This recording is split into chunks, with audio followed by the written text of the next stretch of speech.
Bueno, una de las incógnitas es si Milei va a poder bajar la inflación, domarla, ganarle la batalla que venimos perdiendo hace años con distintos gobiernos contra la inflación. Diego de Aquino no tiene la bola de cristal, pero lo hemos invitado, es economista, y gracias por venir, Diego, ¿cómo estás? Gracias, Fernando, por invitarme. ¿Y cómo le ves? A ver, la situación es claramente difícil, pero en materia de inflación tengo la sensación de que después de la brutal devaluación de diciembre, que recordemos que se devaluó más del 100% el tipo de cambio, el pase a precios tuvo una intensidad tremenda en los primeros 20, 25 días y luego efectivamente empieza a haber un retroceso en ese pase a precios que ha incluido en el caso de precio en pesos que han bajado, mediante promociones, mediante gangas, pero realmente lo han hecho. ¿Por qué es esto? Bueno, porque obviamente el gobierno tomó una decisión que es, como suelo usar la imagen, un auto que venía muy rápido y acelerando y muy cargado, que era la economía argentina en materia de inflación, decidió tirar el freno de mano. Al tirar el freno de mano, todos los objetos dentro del auto se desacomodan y vuelan y se rompen. Con lo cual, en ese sentido, hay un frenazo en la economía que obviamente colabora en la corrección de estos precios nominales. Ahora, al día que estamos, ya casi terminando febrero, creo que la tendencia es que la inflación acumulada de diciembre, de enero y de lo que va de febrero, lo va a dejar al gobierno en marzo en una situación en donde la devaluación que aplicó no se la comió el pase a precio. Obviamente que los sectores de ingresos fijos, asalariados, jubilados, informales, son los que están sufriendo en gran medida este ajuste. Pero en materia de inflación, ¿ves que estaría logrando su objetivo? Digamos, yo insisto... ¿Cómo lo pondrías? Yo lo pongo en estos términos. Digo, el gobierno de acá a fin de año tiene un programa económico, fiscal y financiero que está llevando adelante. Sí. Eso tiene marcas para ir revisando. Es como una carrera y bueno, hay que ir viendo cómo va en la tercera vuelta, en la décima. Sí. La marca que se viene es ahora a fines de marzo, principio de abril, que tiene que ver si pueden controlar lo que se llama la nube de precios relativo, es lo que vale una cosa en relación a la otra. Y ahí el dato destacado del tipo de cambio. Si el gobierno está obligado a devaluar fuerte, ¿qué se haría fuerte en estas condiciones? Un 30, un 40% en abril, digamos, quiere decir que fracasó y se haría una tacha, una marca roja. Ahora, si el gobierno entra a fines de marzo, principio de abril, donde la brecha entre el dólar oficial y los dólares de acceso, como tenemos el dólar bolsa o el dólar blue, es chica, como está haciendo ahora, y la inflación va aterrizando, es decir, si por caso la inflación de febrero se acerca más al 10 que al 20, eso indicaría que el gobierno está domando el potro de los precios relativos. Obviamente que eso produce daño porque un caso concreto lo estamos teniendo en el transporte público de pasajeros. ¿Precio relativo qué significa? Que el costo de cortar un ticket de un transporte público de pasajeros es 4, 5 veces, 3 veces y media más de lo que se pagaba.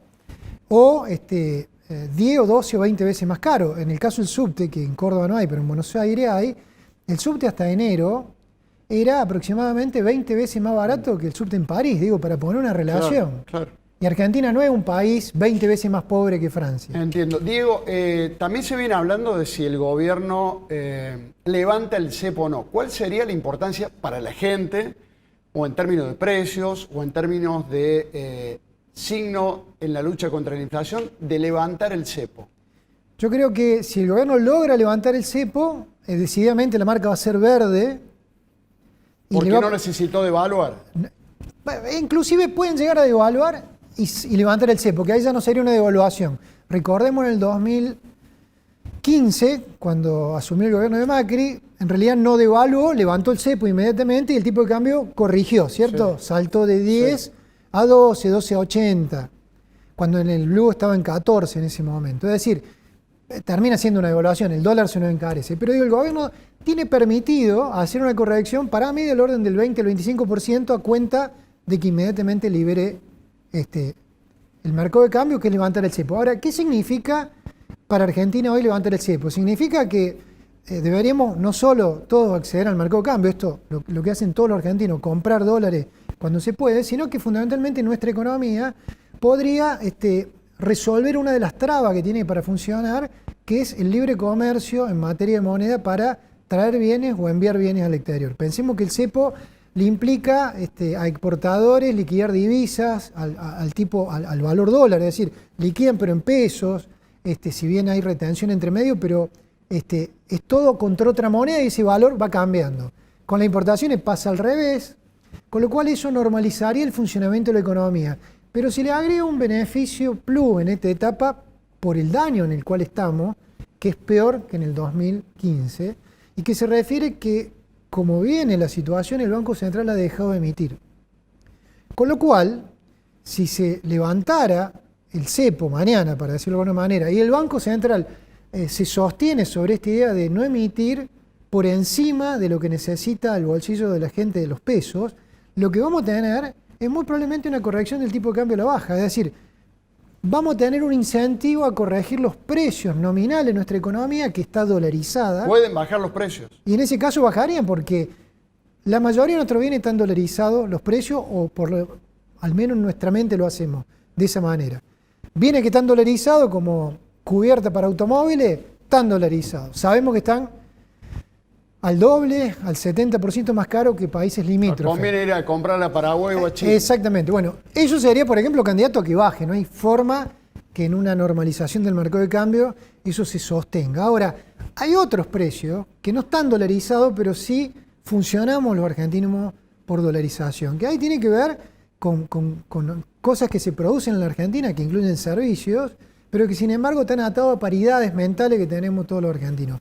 Pensemos que si esa paridad tiene incentivo a bajar, ¿por qué?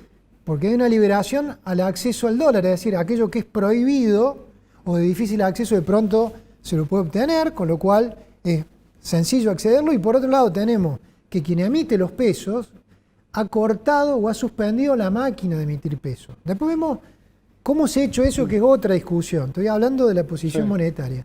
Los estímulos son para que el tipo de cambio se mantenga controlado o inclusive baje, y eso sería un dato inédito respecto del pasado reciente argentino, porque no solo estamos ante una unificación del mercado de cambio, una liberación de las condiciones de funcionamiento de la economía, sino que estaríamos ante la situación inédita, o que deberíamos remontarnos 30 años atrás, donde el peso, entre comillas, digamos, este peso, podría revalorizarse. Diego, a propósito de baja de precios, sin la emisión y con el gasto del Estado, el gasto fiscal pisado, el gobierno va logrando que es su propósito de déficit cero o de superávit fiscal, también de superávit comercial.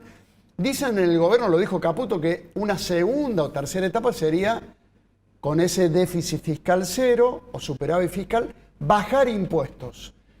Eso permitiría también bajar los precios. Te pongo un ejemplo. Horacio Alonso, periodista de ámbito financiero especializado en el sector automotor, ponía el caso de la pick-up Frontier que Nissan fabrica en la planta de Santa Isabel en Córdoba. Se fabrica acá, se exporta a Chile con otro nombre, no con la misma marca, y sin embargo en Chile es más barato que en Argentina. Acá la fabricamos y es más cara. ¿Puede ocurrir eso, que con déficit fiscal cero bajen impuestos y eso también signifique baja de precios?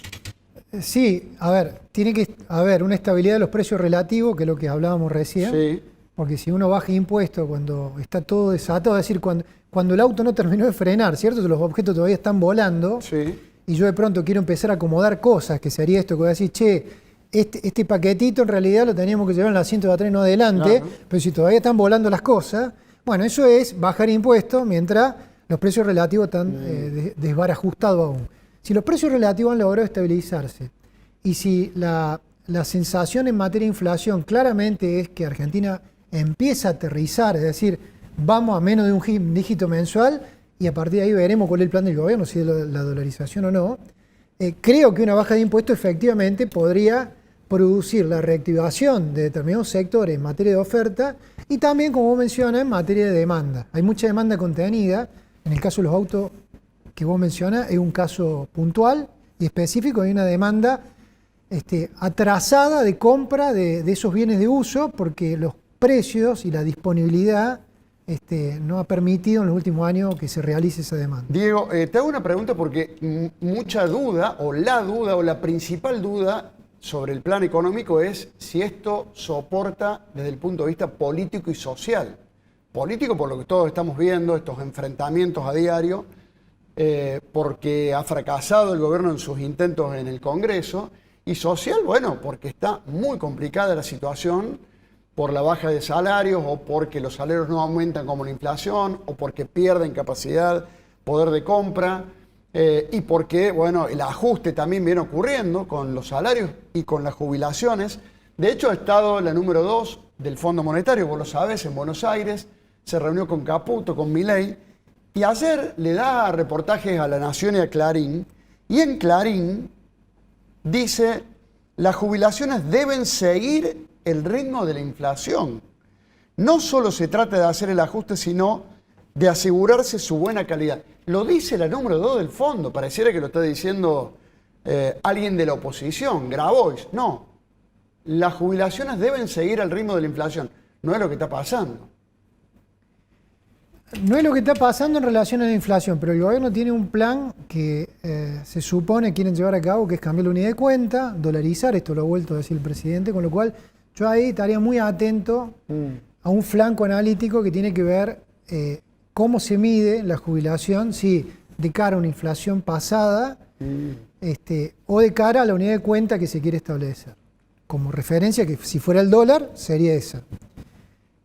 Con lo cual, digo, dicho eso, a mí me parece que en materia de desarrollo de este proceso, el gobierno va a intentar llevar la situación de la mejor manera que pueda a mediados de año. Yo creo que esto de la tolerancia colectiva y social tiene que ver con algo que es como la canilla y la palangana, flujo y stock, ¿sí? La canilla es lo que cae y la palangana es lo que tengo. En este momento, la sociedad argentina, esa gran ancha avenida al medio que es la clase media en Argentina, está toda sacando agua de la palangana, poquita o mucha, porque la canilla no le alcanza, que es, no alcanzan los salarios, no alcanzan la jubilación. Pero hay agua en la palangana, y me parece que la sociedad está dispuesta a usar parte del agua que tienen almacenada en la palangana.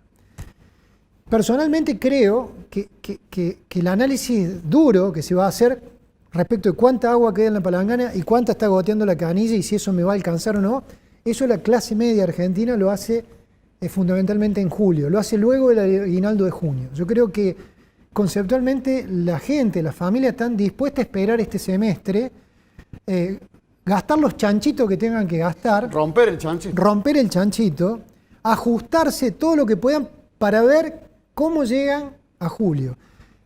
Con la mitad del año terminado, si la ancha avenida al medio ve luz al final del túnel, creo que le van a dar crédito al gobierno. Esto es lo que pasó con la convertibilidad en el 91. Si en julio no se ve luz al final del túnel, la clase media naturalmente va a hacer lo que hace siempre en Argentina, que es evitar ser pobre. Con lo cual en julio lo que van a hacer es desprenderse de un auto, si ya lo habían parado. Si estaban pensando en cambiar al chico de un colegio privado a uno de asistencia semi-privada o a un público, lo van a hacer. Si tenían previsto no vacacionar en el fin de año que sigue, ya lo van a organizar de esa manera. Si estaban pensando que no iban a poder ya pagar el alquiler y no renovar, irse a algo más chico o a la casa de los padres, lo van a hacer, y eso obviamente va a producir una brutal caída en la demanda, y eso sí va a producir una gran recesión, y va a llevar a la economía a fin de año una caída, como suelo decir, muy parecida a la que ocurrió en el 2002 y parte del 2003, pero en vez de que ocurra en 14 meses, va a ocurrir en 20 meses.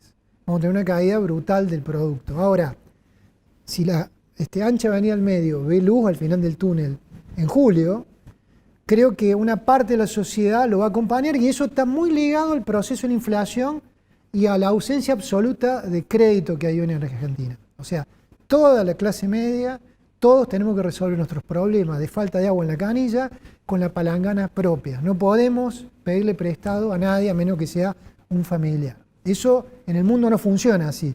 todas las crisis de ingresos que suelen tener los países, como han tenido en la pandemia, los países centrales, se resuelve con acceso al crédito. Crédito que acá no existe, ¿cierto? Crédito a 5, 10, 15 años, que a uno le permite ordenar la situación y por ahí mantener el hijo en el colegio hasta que termine y quizá el hermano mandarlo a otro colegio. Y bueno, ese tipo de decisiones Argentina, lamentablemente, la clase media no las puede ejecutar.